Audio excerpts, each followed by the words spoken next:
The dashboard module in eBA is a visualization tool, and with it we can create panels like the ones that I'm showing right now.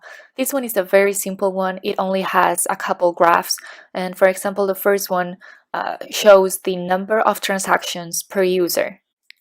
The way to create these dashboards is with the dashboard designer, and there are three types of elements: the dashboards, the layouts, and the widgets. The first thing to do is to create a widget, then add the widget to a layout, and finally add a layout to the dashboard. We can add different types of widgets: a graph, a table, a card, a map, or even a web page. I'll select the widget about the transactions per user that we just saw on the dashboard.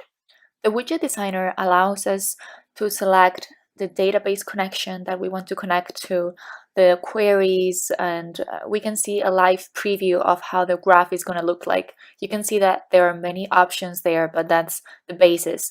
You only select the database and the query, and that's enough to create that graph.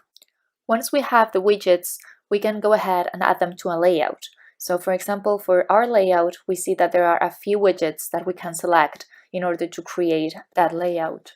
Finally, we can add one or more layouts to a dashboard, and this is where we see the structure. We have the dashboard, then the layout, and finally the widgets. We don't have to show all the widgets at the same time. So for example, if we go back to that first dashboard that I showed, we see that there are only 2 items, that there are 4 in the gallery, and we could add those 2 to the dashboard. This was a very simple example to show the potential of this tool. And of course, we could create many different scenarios and use it, for example, to track KPIs.